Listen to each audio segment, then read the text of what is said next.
Now I know you've been trying to shallow that golf club. Everybody's trying to do it. All the pros are doing it. If you're sick and tired of being kind of steeper and over the top, if you want to get that club shallowed out and from the inside, square it up, really feel like you're just in the slot in the downswing, I've got the drill for you here. Now, the problem I see with many players that have struggled with this for a period of time is that we're trying to ease into it a little bit too much. And it's actually a couple things that have to happen when you shallow this club. So when I get this club more here, this club shaft gets shallower. If I leave the face wide open, as I come from the inside, that ball's going a mile to the right. So not only do we get shallow, we also have to square the face.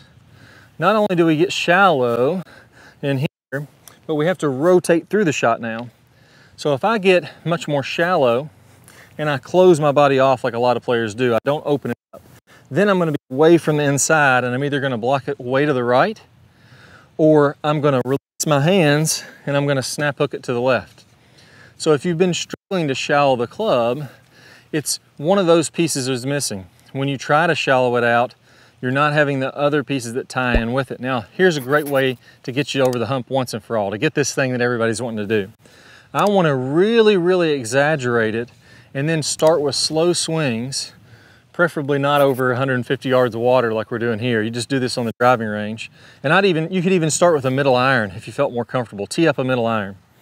But I want to really, really exaggerate it. So I'm going to go to the top here. I'm going to start about halfway down. And instead of being kind of in the slot where we want to be, I want you to take this club and point it all the way parallel with the ground. So we're way in here. Now I don't want my shoulders to be flat like this. I want them to be tilted in my posture still. But I want that club to be all the way flat down to the ground like that. Now that feels crazy.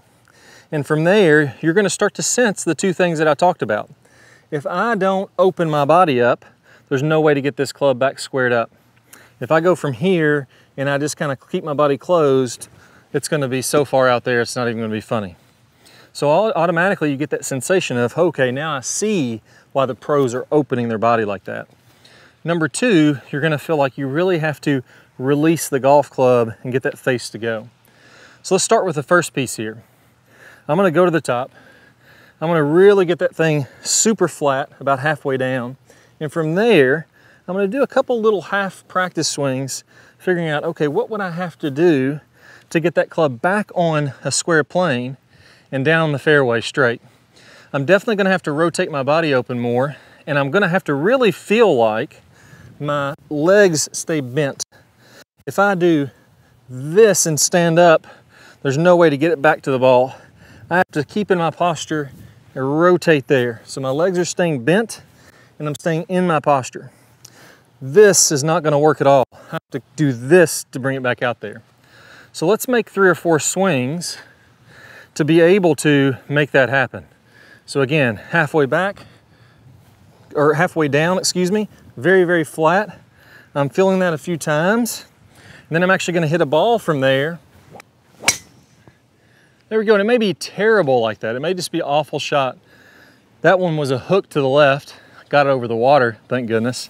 But I'm not worried about how well I hit it. I'm worried about trying to figure out a way to get my body to open, to stay in my posture, to be able to deliver this club. Now, we're never going to be in this position. But if we feel like we're shallow and we're here, when you feel like you're here, you're actually going to be on plane. So it's a little bit of a brain trick, and you really just got to exaggerate it. Again, halfway back, super, super shallow. And then I'm feeling, how would I have to move my body different than I normally do to get that to happen? And that one was dead straight, right down the center of the fairway. I actually hit pretty hard for what felt like a little half backswing. Now I know I may have gone a little farther back. I know I may not have had the club as shallow as this, but again, that's the feeling that you're gonna have. Now, there's one more piece. What you want to make sure is that you square up that face like I talked about. I can't release the club by flipping my hands. So if you're used to kind of casting and squaring up the face by doing that, and I'm exaggerating there, but that's going to square up the face, then I'm not going to be able to get in this position.